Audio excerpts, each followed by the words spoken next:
left, right. What advice would you give to your younger self? Well, that's what we're covering in this episode. Leave in the comments the advice that you would give to your younger self. This is SipTalk. Grab a drink and enjoy. Let's go.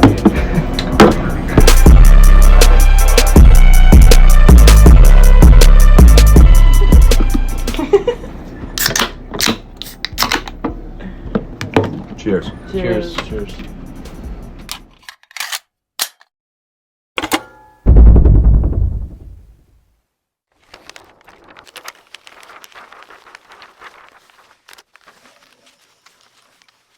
All right, we are live. This is Sip Talk, episode 223.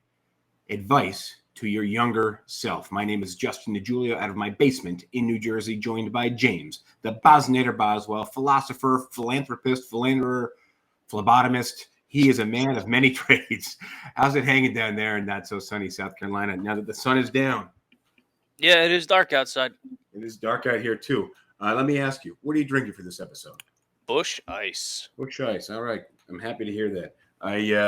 It is so, we just had this conversation off air, but I'll share it with people that are listening. I have a smart thermostat in my house, and it asked me over the weekend where I was at the house if I wanted to put it on summer mode, which is apparently the economy mode. I said, sure, sounds good. And what it meant was that when you're not home, it just doesn't put the air conditioner on at all. So then when you come home, it has to just run full steam for as long as possible to get it back down from the inside of the house being 87 fucking hellish degrees inside the house. So for the first hour that I'm home, the AC is just running nonstop. So I am cooling the house down right now. I'm cooling myself down with the help of a fan. Hopefully there's no microphone interference. And this AC is on the just running 100 miles an hour here in the background. Yeah, and the problem with this whole like summer efficiency mode thing is it's not just the air in the house that gets up to like 87 degrees. It's all the solid material that heats up. So now not only do you have to cool the air in the house, but you also have to cool all the solid material down, because even if the air in the house gets down to 75, you've got solid material radiating out at 88 degrees. Yeah, the walls, the floors, the furniture, all of it. I brought down 3 giant ice cubes, and before we even started, usually they don't fit in the glass. Before we even started, because we were shooting the shit for a few minutes before we jumped on air, the ice cubes melted. I have 2 ice cubes now in this glass that usually fits 1 ice cube. So, and I need it because obviously the bottle of liquor here is about 82 degrees. Yeah, so stop with the stupid home automation crap. I'm Let ready it run during the daytime. I'm ready to turn it off. So the title of our episode, Advice to Your Younger Self. And the introductory paragraph, now that you are, and this is, by the way, a Reddit thread. I'm announcing that it's the introductory paragraph. I'm just going to tell you a paragraph. No, on Reddit, the thread, what advice would you give your younger self? And the introductory paragraph is, now that you are wiser than you were yesterday, or a year ago, or several, what would you tell your younger self of the past? What kind of things would you forewarn or excitingly divulge? Let's keep this interesting. So obviously, my 3-day ago self, I would have told, don't click that goddamn button. You're doing yourself a big disservice. And I mean, you could have also asked me 3 days ago, and I would have been able to tell you a priori that this is a bad idea. Oh boy, I need a drink. So on that note, cheers. I want to, before we get rolling, before we hit the Reddit thread, I want to just talk about advice that we like. Come up with your own. Like we'll pad with the Reddit thread. I have some of mine to throw in here, but before we get to the advice, I do want to share. Did I tell you I was writing a book? Okay, so since I don't know, maybe January, it took me roughly 6 months to kind of get it all together. The book is titled, and it's available for sale now. The book is titled Beyond Human Conception: How Artificial Intelligence Sees Our World. And it's vastly a picture book. Was it written by AI? No. I did experiment with AI writing some children's books. They were pretty lousy, and I could have just written the same book it would have been faster for me. Children's books aren't that in depth unless you're writing at like the 8th grade level. But if you're It makes writing me for think like, you know, a line from one of my favorite cartoons on the interwebs of children can barely read. How hard can it be to write for them?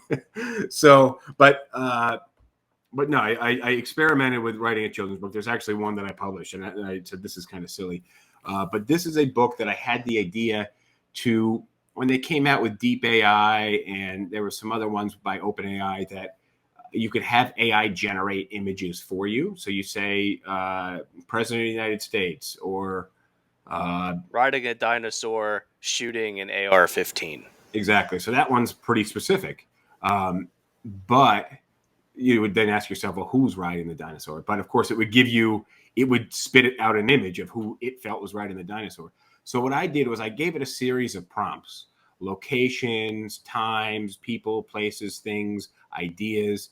And some of them I only included one image. Some I included like 8 or 10 images, just so you could kind of see the series of images that it outputs. So you could start to understand how AI is effectively perceiving these ideas, these things, these concepts.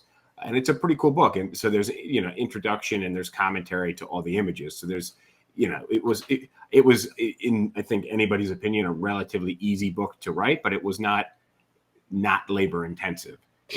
So just I think if people know that you're writing it, they think, well, it couldn't have been that difficult. And I'm telling you, it is vastly a picture book, but it just in concept, it's pretty cool. And I think it's really cool. It's a 400 plus page book. That's color print, cover to cover. And it's a pretty cool book to check out. So if anybody's interested, either search my name on Amazon or search Beyond Human Conception. We should just put a link to it in the description of this video. Well, on YouTube. I'll throw it on there on YouTube when we publish the episode. But if you guys are watching live, you'll just have to search it. So there's that. And then what else do I have here? Advice to a younger self. You have advice right off the rip ready to give? I was going to interweave mine, but if you want me to throw some out there. You go ahead and start. All right. I'll give you my first one here. No one is thinking about you. And that may not be true 100% of the time, but, I think, having done a short spat training some people in a gym, you learn that a lot of the people in the gym are very self-conscious and very embarrassed of people looking at them. And having known so many people over the years that go to the gym, pretty much everybody's just looking around to see who's looking at them, and everybody else is just almost equally as self-conscious, which is also why they're in the gym, right? But nobody's thinking about you or looking at you as much as you might believe that they are.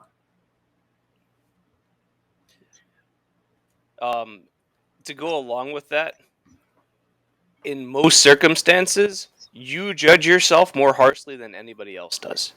In most circumstances. Yeah, that's good advice. I remember when I was a kid one time, I was at a nature camp and I fell in the pond. So I was soaking wet and I was so embarrassed. I was hiding in the woods because I didn't want anybody to see that I had fallen into the pond.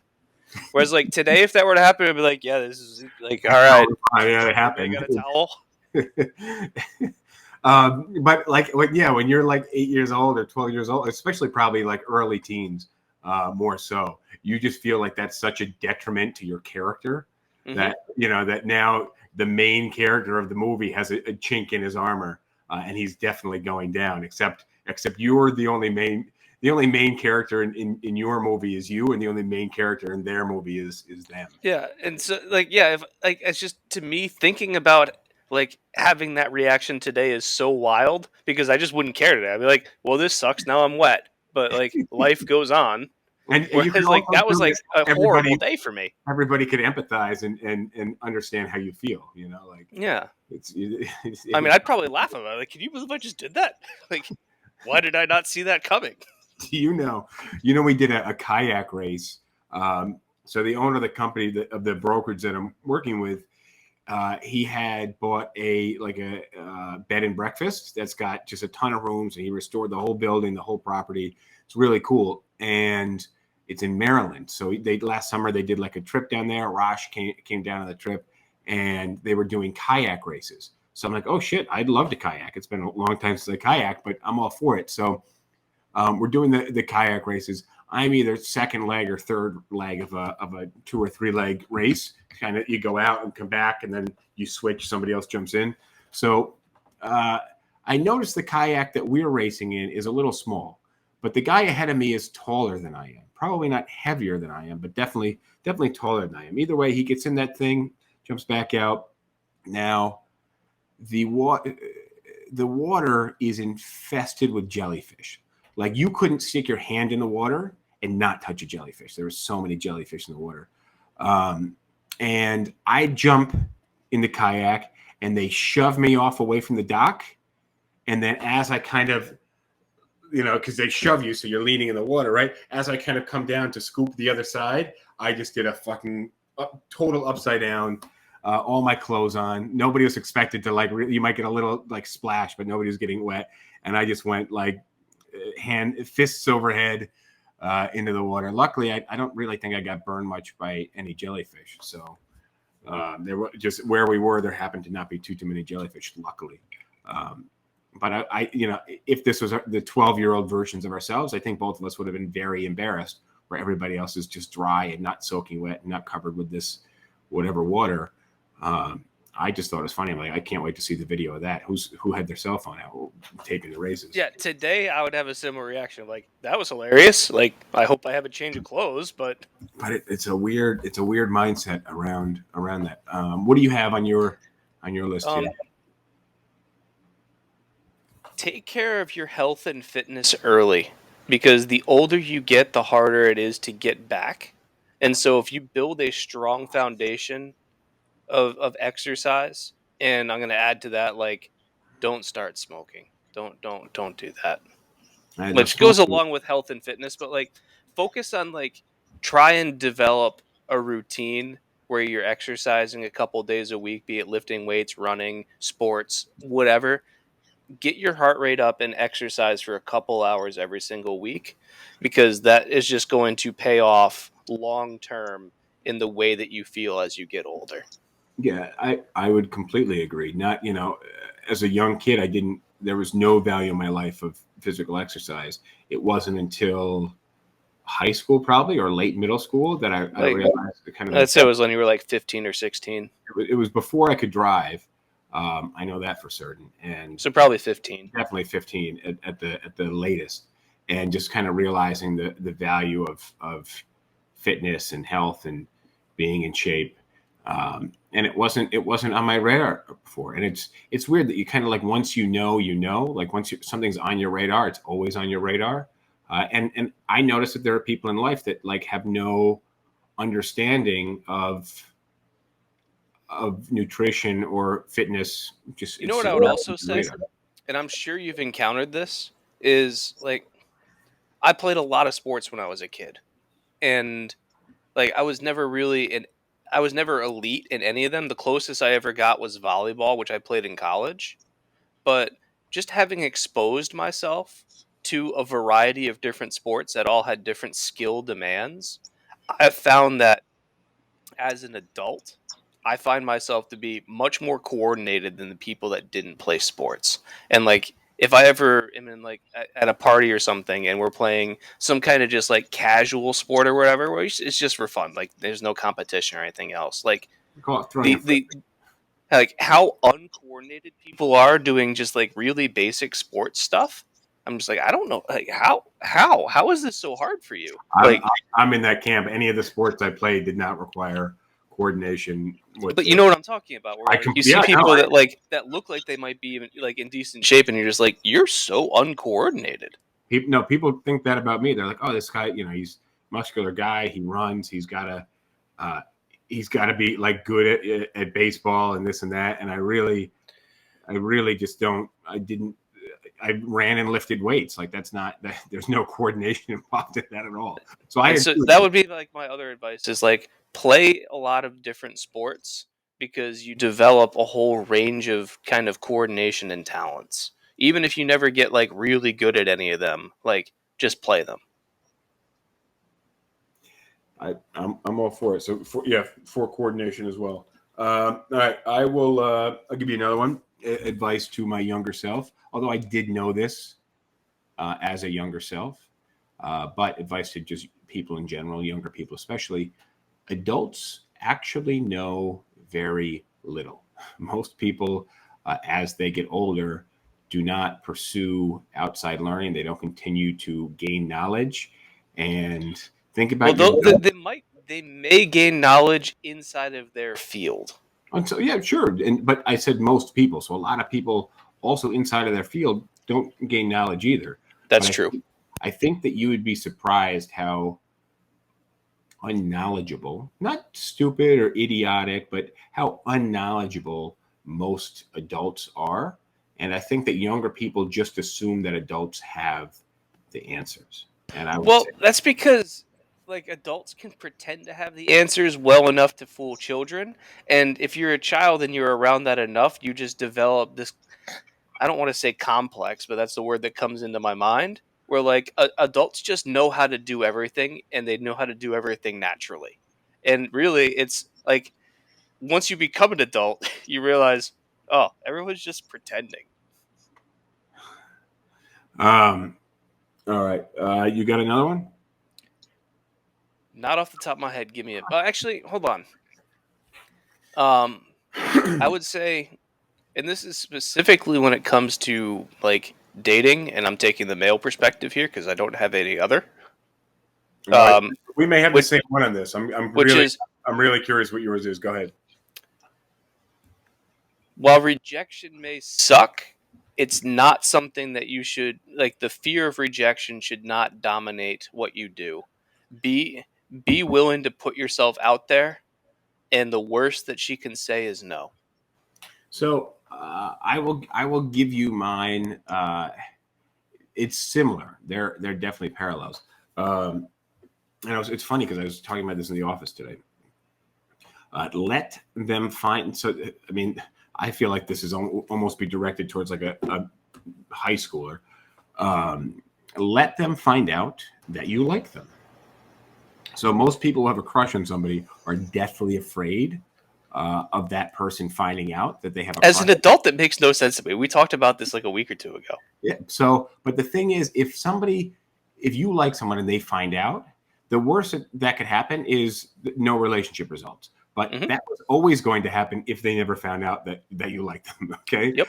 But the best that could happen is that other person then is open to something happening, and at the very least creates opportunity. Right. Make them make a decision. Maybe at the very least, it could be that they're around you more. So the opportunity for you to hang out, there's more opportunity for you to hang out, or more opportunity for you to ask them out, or whatever. And I would say that that's gender flexible. I don't think that goes from a man to a woman or woman to man. Yeah. I know a lot of girls alike that have crushes on guys, and I mean like 18 plus, just for the listenership here, that have crushes on guys that are just terrified that person finds out. I mean, I suppose like what'll happen? They're just it's just this kind of petrification, like they're just frozen solid, that they just couldn't fathom that person. I don't get it. It doesn't make sense. But I mean, I remember being in school thinking like, God forbid this person I like finds out I like them. You know, I've got this one I've been thinking about a good bit, and for some reason it didn't register as like advice, but now that we're talking about it, it does. And I'm just going to say it this way. The number of situations where it's advantageous for you to be an asshole are dwarfed by the number of situations where it's advantageous for you to be nice. Well, I'll buy that. I like that. Like, how many times have you left a situation and thought, man, if I had been more of an asshole there, it would have gone better? Versus, man, if I had been nicer there, it would have gone better. I'm not saying that there aren't times where you don't have justifiable anger or being something of an asshole isn't warranted. I'm saying that those are very small. The number of those situations that come up is very small. And the other thing is, If you're being nice, the willingness of other people to help you goes up exponentially. Completely agreed. Completely agree. All So I right. guess it's just like if I could give advice to my younger self, it's, hey, being an asshole is not going to work anywhere near as well as you think it will. Try being nice for a change. All right. The last one that I have before we get into the Ask Reddit thread is, and I heard this recently from Tom Hanks. We were literally just talking about before we jumped on here. Is the phrase "This too shall pass," and I think that when you're going through something, this is the one thing that will probably get kicked off from me even just fucking saying this. But when I hear about people committing suicide, I just think like life can change so quickly in such a short amount of time that people, they overestimate what can happen in the short term and underestimate what can happen in the not so distant, in 6 months or a year. And I could, just people not asking for help or not making moves in their life and then committing suicide. I just always think is so tragic, because whatever you're going through, as bad as it could possibly get, it will pass. And same thing goes for greatness. You can be on the top of the world, and all of a sudden, it slips away. So that's where humility comes into play. Is when you're on the top, when you're riding that high, like, don't treat people like crap because you can. Because at some point, you're going to come back down, and you're going to have to deal with those people again, and they're going to remember how you treated them when you could treat them any potential way. They're going to remember whether you treated them well or poorly. Much agreed. All right, let's see. What do we have? You want to lead off? You want to lead off reading through the Ask Reddit here? Well, some of these touch on points that we made. I'm just going to hit there's one guy that made a top 10 list. I'm just going to hit the bullet points. I'm not going to read the entire paragraph. Well, all right. I don't want to. No, otherwise, yeah, I mean, we're not giving our opinions. We're giving somebody else's opinions. So for this one, number 10, for the most part, what others think doesn't matter. And we kind of touched on this a little bit. Yeah, I think we both had comments about how. Well, here's one of my favorite quotes. If you're going through your day and you run into one person who's an asshole, they're an asshole. If you're going through your day and every person that you run into is an asshole, you're the asshole. You were the asshole. Yeah. And so, when it comes to what others think doesn't matter, if one person expresses an opinion that you don't like or whatever, you're like, all right, I can ignore that. But if everybody in your life is telling you something, then what others think does matter, because now there's a consensus building, whatever it may be. I'm incomplete with you. Sasha says, advice to younger self: don't order hundreds of dollars worth of porn on Cablevision when it's free on the internet. Thankfully, my mom never suspected it was me. Man, Dad had some explaining to do. Honey, I swear it wasn't me. I was like, yeah, your dad had to have, that must have been a tough time for him. Or he was the one that paid the bill and just understood. Oh, well, yeah, I mean, that could be one of those ones where, he just didn't rat the son out. We've all been there. But imagine, the wife getting super pissed at the husband, and you're like, I really didn't do it. How is she going to believe you? This next.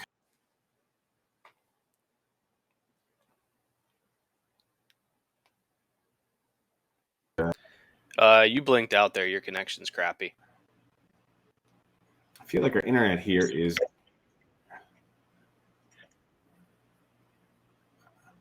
We're having a major glitch. All right, you're a little bit better. All right, you're going to have to go ahead and repeat what you just said. Oh, well, here, I'm just going to hit bullet point 9, and I want to see what you have to say. Okay. Explore new hobbies and opportunities often. And that's literally, I mean, you mentioned sports, but also, especially to a younger person, you'd be surprised what you might be interested in until you've tried it.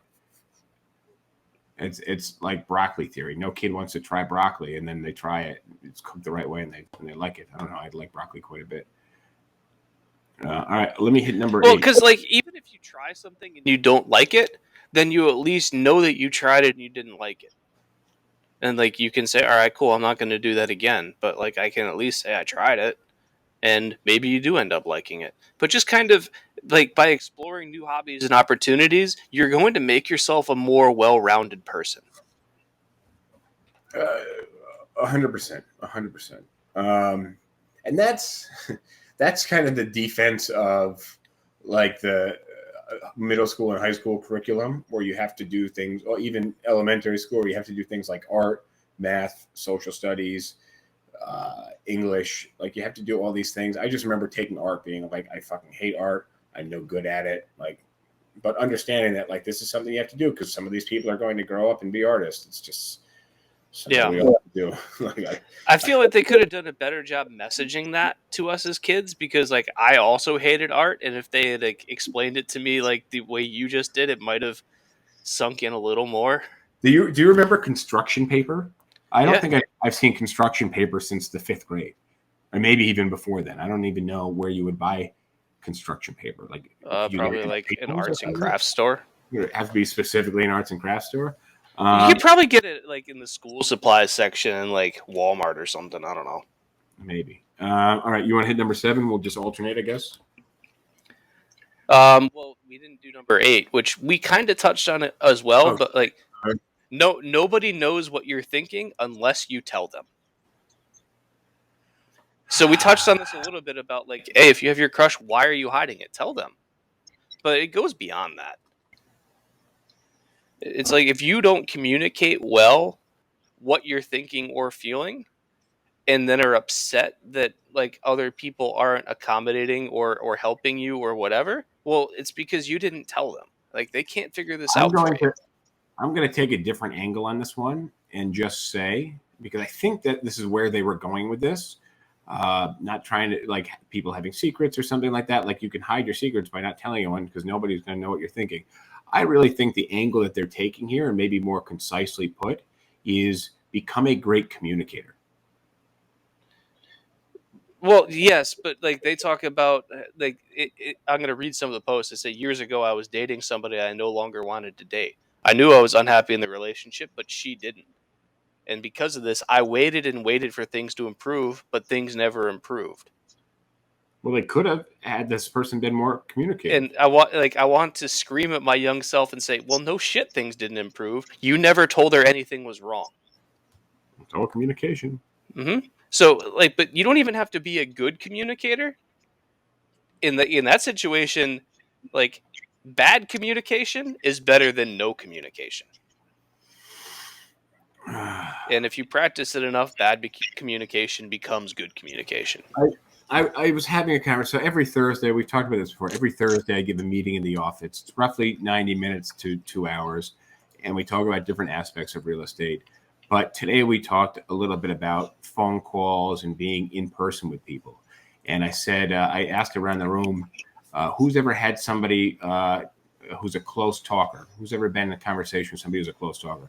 And most people kind of nodded, and they're just like, oh, fuck that. And you know, a handful of people raised their hand. And then one guy's like, no. I was like, do you know what a close talker is? And he goes, no, I have no idea. I said, there's a very good chance that you are that person. But if not, you weren't aware of it before. Now it's on your radar, so it's something to be aware of.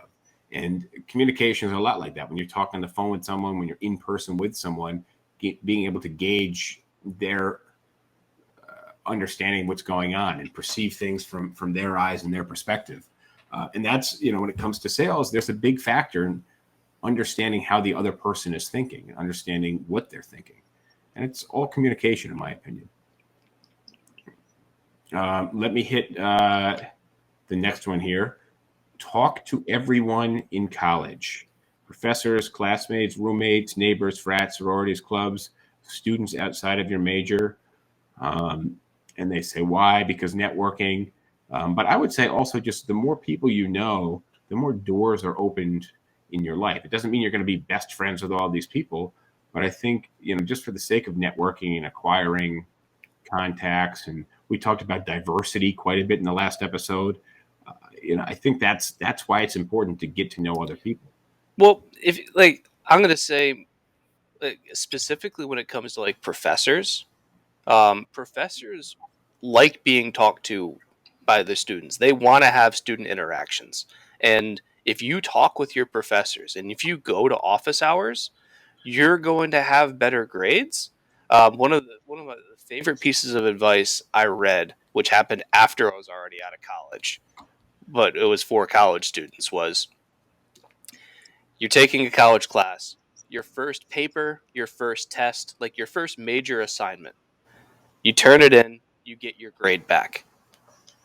The next time the professor has their office hours, go to that office hours and go through every single place where they marked you off points, whether it was a wrong answer on the test or they deducted points on your paper. Make the professor explain every single thing that they took points off for. And this does two things.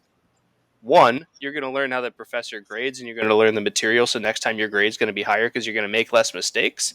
And two, the professor's going to know that every single time they mark any points off of your paper, you're going to be in their office for an hour and a half. That's a good point. But a lot of professors don't become professors because they want to teach the same lessons over and over and over and over again. They do it. Oftentimes they want to. This morning, this meeting that I give, it's called, the title of the meeting is Real Estate Basics. And of all of the meetings I teach, it is the worst one for me to teach because I couldn't be teaching anything any more rudimentary, elementary, really, really basic stuff. And sometimes I get 3/4 of the way into it, my brain is just fried. I'm just like, I don't even know what I'm talking about. It's like I'm teaching the ABCs to a bunch of people in their 30s who are native English speakers. It's brain frying. So I like to have the agents ask questions and make it conversational, especially in this meeting. Even though I am there instructing the class, I'd like it to be interactive because it's much more fun for me as the teacher in that setting. On to the next. Yeah. Leave every job on good terms. I can tell you that I've tried to do that for the most part. There was one I didn't leave as, in retrospect, the way that I should have. But what job was that? I don't want to get into that on air. Okay. But I've had a lot of people leave my brokerage or my team over the last decade plus, and it's always so silly to me when people leave on bad terms. It's like, why are you burning a bridge? Like, this bridge would have been there forever, and you chose to burn it. Now, obviously, sometimes there can be some disagreements, and that's the reason why someone's leaving.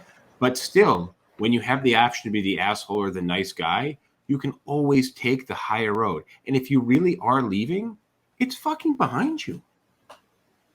And also, if you do fucking hate that person and you have the opportunity to use them as a resource in the future, you win. It's like, yeah, I think that the poster actually says this pretty well. It's like giving up all opportunities for future recommendations for one fleeting moment to tell your employer what you really think about them is a bad trade. I mean, I'm thinking some people that I pushed out the door on very bad terms. The only exception that I can think of to this one is like if you're working in a company that you know is doing illegal stuff and like you blow the whistle on them and like get them shut down, like you're leaving on bad terms there, but they were doing illegal shit. Fair. I remember firing one guy who basically what he did was he used to go company to company and file sexual harassment lawsuits, claiming that he was sexually harassed. Yet the whole time he was at my company, he was sexually harassing the people that were at the company. Come to find out, and finally I fired him with evidence, and that was a good feeling because I didn't know, we didn't like I guess when we interviewed this guy, we didn't look that deep into whatever his history was, and we finally got all that information at some point, and it just clicked that this is what this guy's doing. He's like setting us up, but we didn't fire him for that. He was fired for some other very fireable offense. So, all right, let's move on before I go into any more details on that one. Yeah, don't open yourself up to a lawsuit. All right, I'll let you pay your dues. Pay your dues. All right, you gotta explain this one. Well, it doesn't matter how skilled you are. If you're starting a new job, even if you're an expert in what you're being hired to do, nobody at that company knows who you are. And so if you come in and act like you own the place and that you know more than everybody else in the office, everyone's going to hate you. They're not going to want to work with you. They're not going to want to work for you. Well, because you They're just going to think, who's this dick?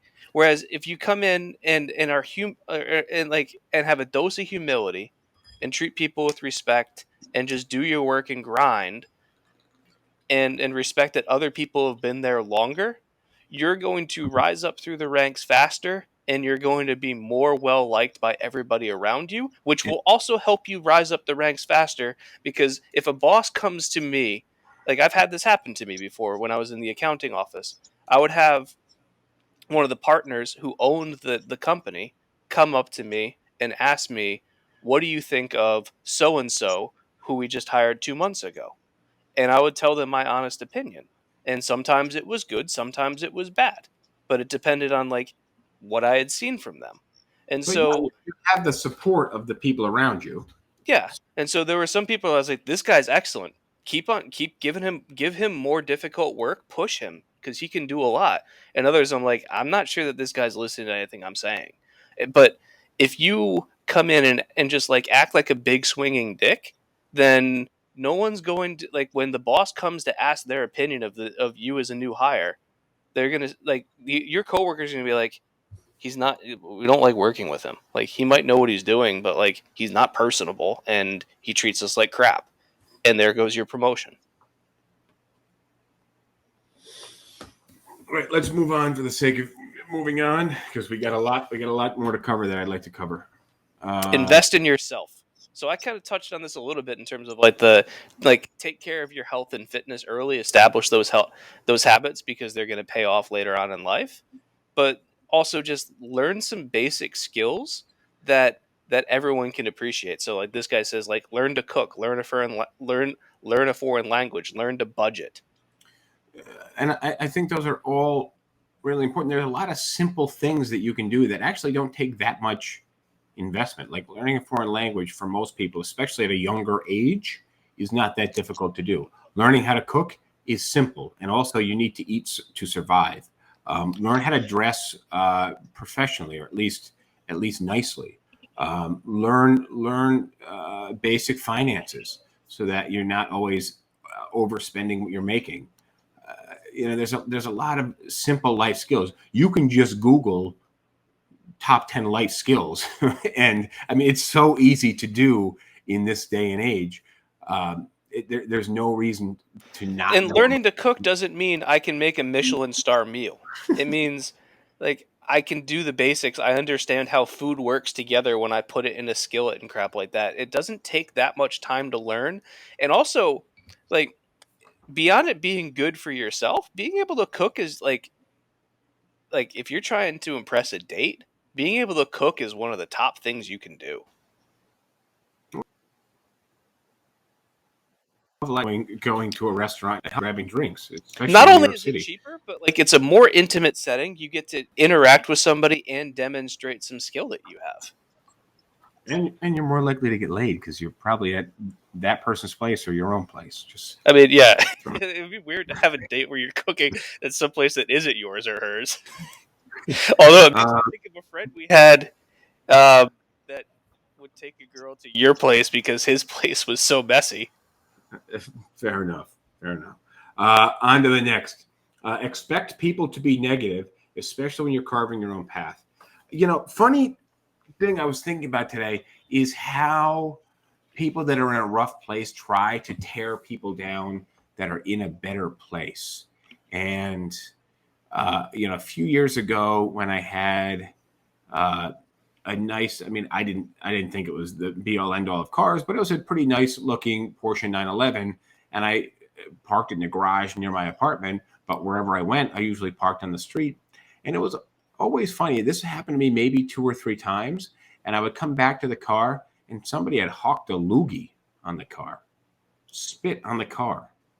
How just somebody sees a nice car and says, you know what?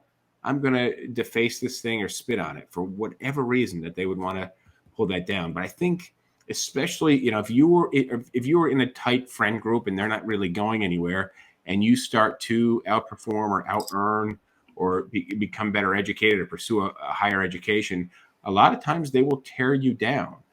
You know what? You know what analogy I'm drawing in my mind? What's that? If someone is drowning and you jump in to try and save them, it's very likely that you will end up drowning too. Because while they're flailing at everything, they might drag you under. And so, I don't see the I see how you're proposing it as an analogy. I don't see the direct correlation. I see the correlatory like them pulling you down, but I think there, you know, this says expect people to be negative, especially when you're carving your own path. So they're, as you are doing the opposite of drowning, they're pulling you down. mm-hmm. Right. So, but yeah, I mean, that goes for drowning. People will sacrifice you for their own good. Yeah. You skipped one. Yeah. You can't change anything by just sitting back and looking at it. I didn't even read that when I breezed through these before we started. I guess I was breezing through them. But basically, like the guy says, change requires two things: a decision to make a change, and then you actually have to take action. But looking backwards and focusing on something that happened in the past and not looking forward at all will get anyone nowhere. Well, looking backwards has its value because you can use past experiences to help inform future decisions. Looking you just can't let your backwards, life dominated by it. looking backwards without thinking forward is not going to get you. Yeah. But like I use past mistakes all the time to try and help me make a better decision in the future. Well, yeah, sure. All right, let's hit number one here, and so we can move on to another set here. Do what you are. Now, I'll let you expand on this, and then I'm going to give my 2 cents. Well, my 2 cents is not in line with where they're going with this. I mean, where they're going with it is find the things that you enjoy or you are good at and lean into them. So, for example, I'm not artistic at all. So, choosing a career in anything artistic related would be a really bad choice. Like, I'm really logical and analytical. So, I work in finance because it's something that fits with my personality. And so, finding a job that fits with like your skills is really important. And so try to identify what are the kinds of things that you're into and then try and find careers that line up with that as best as you can. So what I was going to say is be who you are. And if you're at a point in your life where you're not sure who you are, you should just be authentic and not be too heavily influenced by any one outside source. So I have a friend, for example, and after spending a couple of weeks, you know, around somebody else, his whole personality changes. And it's just fucking weird to watch this person kind of riding the waves of other people's personalities. You don't know who the person's going to be, you know, every few months, one to the next. But I think a lot of people are inauthentic, especially at certain stages in their life. I've got a thought here, or like a piece of advice in terms of like, if you don't know who you are, how to find it. And here's what I would say is think about like I would have to assume that you're in that you, like whatever you're doing when you're hanging out, you're putting yourself in different situations and in different friends group around different people, and so think about the places that you feel the most comfortable or and and the most in tune with your surroundings. That's a strong indication as to who you are. So Sure, but your personality, I think, shouldn't change from one friends group to the next. no, it shouldn't. But what I'm saying is like think about like the different groups that you hang out with, think about where you're most comfortable and then think about what those kinds of things are and that's going to give you a strong indication as to who you are. All right, you ready to move on to the next? I'm going to hit Starry Night's comment if you're all right with that. Go ahead.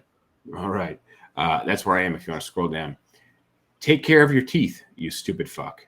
And that's a really good piece of advice. I guess he must be talking to himself, calling himself the stupid fuck. But a good piece of advice. And I don't. Kids are really averse to this, but take care of your teeth. Brush your teeth before you go to sleep. At the very least, obviously, you should brush them every morning. It needs to be part of your morning routine. But brush your teeth before you go to sleep. And if you can up it and you know, maybe after eating during the day or something like that, which I know is a big ask and most people don't do it. But if you can incorporate that in your life somehow, If you can just brush your teeth before you go to bed and when you wake up, you're ahead of the game. You're winning. And some people don't do that, and I get it. At the end of, there's been nights, but this is not very frequent, but nights where because I even do this when I'm fucking plastered, I brush my teeth. But nights where I've realized that I've fallen asleep, I will wake up and brush my teeth because it's just so ingrained in me that I just hate that gross mouthfeel when you wake up, and it's so much grosser if you did not brush your teeth the night before. Oh yeah. um, All right, you're gonna like this one. mm-hmm. Quick, get a girl before you lose your hair. That's screwed up. All right. Well, I don't know where you are. I'm skipping around. Unless you. But put down the fucking cigarette. And there's a lot of advice to younger selves in this thread about not smoking. And I think that would also carry over to the drugs. And my advice to younger people when it comes to drugs, because what's going to happen, you're going to have friends that tell you should try this, you really like it. Look, motherfucker, it's a drug. Of course you're going to like it. That's what it does to your fucking system. Drugs make you feel great the vast majority of the time. And we almost did an episode about addiction tonight. But drugs are addictive. And if you start doing drugs, your life generally does not get better. So I think about all the fun times we had in like high school and after high school when neither one of us drank at all. We used to do some crazy shit in high school, not drinking at all. And I don't think necessarily we need to drink now to have fun, but it's just always so funny to me, the crazy shit that we did completely dead ass sober. Yeah, like 4th of July this year, like I went to a party on the other side of the neighborhood and like I had drank a fair bit the night before. So I show up to this party and everyone's drinking at the party and they're like, "You want something?" I'm like, "Nah." Like and I was able to have a perfectly good time not drinking. But most people feel that they, once you start drinking, that you need to be drinking to have fun. I mean, this is SipTalk, but that's the thing with drugs. Just do not try them. If you're smoking, quit smoking. If you haven't tried a cigarette, it's not going to make your life any better. Oh, here's another one. Just like a different comment. Wear a condom. Very good piece of advice.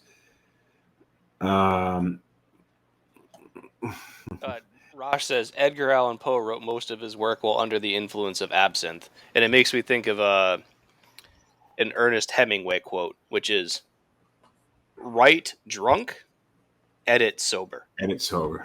That's good. Here's one that says, "Nothing is worth obsessing over. If you fuck up, move on quickly and don't repeat it." Let's see. What else do we have here? Another one about smoking. Another one, don't drop out of school. And I have mixed feelings about this. I mean, if you're in high school, you must complete high school. But, I just think about college debt these days and how expensive college is. And if you're in a very expensive college and you really can't afford it, it may not be a bad idea to consider what your other options are. But it may not be dropping out entirely. It could just be a cheaper school. What else you have here? I'm looking. No, we've got We're scraping the bottom of the barrel here. 11 minutes left, and we're really both just scrolling. Let's see. Well, you know what I'm going to say, and like I'm noticing this recently with so I've been playing a lot of pool recently, right? And I don't try and draw attention to myself. Like I play my game, I'll talk with my team, I might talk with my opponent a little bit afterwards, but I'm not like a vivacious character in whatever setting I'm playing pool. But just playing League and playing in like a tournament and just being in a bar 2 or 3 times a week playing pool, like, and also playing a lot at home and just developing my skills, like people are starting to notice me and like be like, he's actually pretty good at pool. So it's like, if you just like, and this is kind of going back to like the paying your dues, whereas like if you work hard at something and just put in the time, people will eventually start to take notice that you're improving at things. But I think that comes with genuine skill, rather than just being super vocal about how awesome you are when you haven't put in the work and you haven't demonstrated that you can be great. I think the same thing when we hire new people. Like if you're just going to be loud and boisterous, that doesn't matter. I want to see you actually put in the work, and I want to see what you can do before any negotiations open up. Confidence. So there's a few that I've in skimming through is about confidence and just telling people to be more confident. And that doesn't work though. Like telling someone to be more confident is like telling someone who's having a panic attack to calm down. Well, hear me out here. What I want to say is, because you can't. It's really difficult to just have confidence when you don't have confidence. But what I would say is trust your abilities and put yourself in scenarios that you are not confident in. Now, if you are like about to have a panic attack because you were so unconfident, then maybe that's too big of a first step. But I think putting yourself out of your comfort zone in order to ultimately build your confidence, I think is really, really important. Otherwise, you don't grow. People don't make moves when they're comfortable. People make moves when they are in discomfort. Can I add on to that? And this is something that like helps you enter a scenario with more confidence, which is be process oriented, not results oriented. So a big thing, like if you feel like your life depends on you succeeding or failing on something, it's going to be really hard to enter into something with confidence because you're going to be so preoccupied with the results that you're not going to be able to execute. Whereas if you just go in and say, I'm going to try and focus on the steps that I need to take and try and execute all those as well as possible and not worry about whether the result is favorable or not, you're naturally going to be more confident. And I'll bring it back to pool, since that's what I'm into right now. Is like before I start a match, I try and remind myself, don't worry about how many games you need to win or what your opponent's going to do. When it's your turn at the table, just focus on what's my next shot, how do I execute it, and try and enjoy the fact that you're playing pool. Just enjoy the fact that you're playing a game and focus on one shot at a time. And say, you can hit this shot, and then the next shot comes. You can hit this shot. And by the end of it, like when I go into games with that attitude, I win more than when I think about like, I really need to win this. I really need to win this. Because then I'm thinking about that instead of my shot. And I think the carryover would be to enjoy the moment. Mm-hmm. Right? You said process, but let's expand on that and just really enjoying the moment. A lot of people get so caught up. Like when I travel, from the second the bags are packed, not exactly so much anymore. And I actually think I'm generally pretty good at this. But basically, from the second my bags are packed until I arrive on destination, I am fully uncomfortable. I can't relax. This is for maybe less me than other people, but you have to enjoy the process of traveling as much as possible. You can't just be fully like the trip starts when the trip starts, not when you arrive at the destination. So I've actually come to terms with being, and maybe this might be some advice to my younger self, being able to enjoy things when you're in transit as you're doing things. Enjoy the process of cooking. Don't just be miserable the whole time you're cooking until you're sat in front of the plate. Well, you're touching on a concept like that's very close to mindfulness of Well, just like there's a Swedish mindfulness, word. huh? There's a Danish word for it. Do you know what that is? Strudel. Nope. It's called hygge, Hygge, and it's really the art of mindfulness and the art of being present in the physical moment and being comfortable. Well, let me give for those of you who aren't familiar with mindfulness, let me give you a very quick lesson in it. Whenever you're doing something, ask yourself these simple questions: where am I? What am I doing? How should I be feeling right now? Just to like center yourself. Where am I? What am I doing? And just take everything in. Where am I? What am I doing? You'd be amazed how answering those two questions in 2 or 3 seconds refocuses you. Did you learn that in phlebotomy class? Yes. I mean, philosophy class? In phlebotomy class. Where am I? Drawing blood. Pulling blood. Interesting. So we got a couple of minutes left. Anything that we're missing in terms of advice to the younger self? I missed a lot of comments on Instagram and TikTok tonight, but nobody gave really great advice. I had to restart our TikTok feed because somebody was just throwing some things about Islam and reading the Quran. So I had to restart our feed, so I can't go back and see any of the original comments. Rosh said advice to his younger self: buy Bitcoin when it was a hell of a lot cheaper. Yeah, but I wanted to stay away from any kind of investment advice because it's really easy to pick winners when you can see what the stock did. Because if you wanted to say like buy financial advice, like fine, buy Apple, buy Microsoft, buy Facebook, buy Amazon, buy any of these stocks that have done really well over the last 10 years. Well, no shit. But like you could also say, well, buy the lotto ticket when it was 27, 43, 69 or whatever. Like that's great advice if you have a time machine. Look, that's what I think Back to the Future 2 was based on.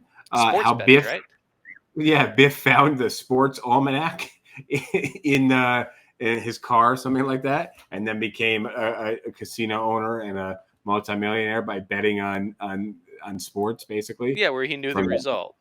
Yeah, giving your former self financial advice or stock advice, that's an obvious cheating. One, but I don't think that's that carries that far for the listener of this podcast. Yeah, because nobody knows what stocks are going to do or which sports team is going to win. So, like, giving yourself gambling advice is actually really bad.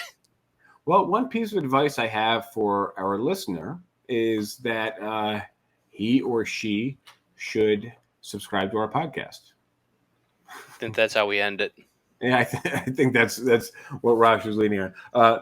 But on that note, I'm going to wrap us up. We're about a minute short, but at least we're not running into that annoying end music. And I thank everybody for joining. Don't forget to check out on Amazon Beyond Human Conception and check out that book. Let me know what you think. That's it. Adios, everyone. All right, this is the end of the episode. Thank you for making it so far. If you have not already, please drop in the comments the advice that you would leave to your younger self. Adios. I like PBR. I just got priced out of it.